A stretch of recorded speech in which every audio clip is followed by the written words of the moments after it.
36.000 idees que ningú...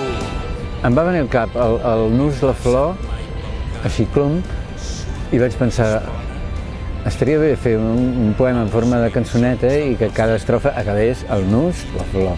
I vaig intentar, aquest poema no va acabar de sortir mai, però m'agradava el del nus, la flor, i llavors ho vaig fotre davant del llibre.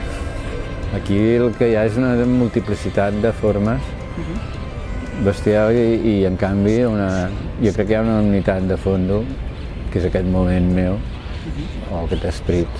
És una manera de llibertat també, ara el dibuix, ara el poemet en prosa, ara una reflexió, ara una cançoneta, tot va sortint, tot surt de la mateixa olla però és una olla barrejada amb moltes coses. El caldo és un. A mi m'agrada a vegades que es vegin els vestidors de les escenografies, o sigui que es vegi a vegades els trucs i les costures i els descosits. La d'on surt això, majorment, és aquesta.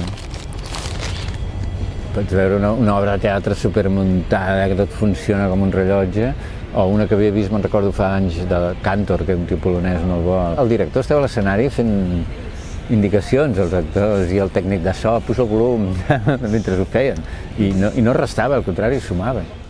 Jo tinc ganes d'independitzar-me d'Espanya perquè no em reconeix la meva cultura. I el que li agradaria és acabar-la, o convertir-la en folclore i que només quedi una sardaneta i una gralla. No pot ser, jo vull viure i respirar. Tot el català aguanta, jo crec que és l'únic idioma del món que aguanta sense estat d'aquesta manera, almenys d'Occident.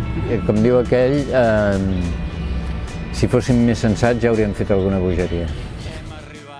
L'art és semblant al jugar, és una cosa que no té una utilitat immediata, simplement ho fem perquè ens agrada. I és com a vegades tot aquest cant d'ocells que no és que cantin perquè volen follar ni perquè volen menjar, perquè a aquesta hora ja han menjat, i no, canten perquè tenen energia i canten i és amor en sentit global de que guapo el viure, cantem. És un impuls de bondat, d'amistat, encara que a vegades pugui ser dur. Jo crec que la bellesa, en ve alta, és revolucionària, que l'opressió i la repressió són lletges. Diu, quan surten a pasturar i quan tornen al clos, les cabres compten el pastor i després, abans de dormir-se, comparen els resultats, discuteixen l'1.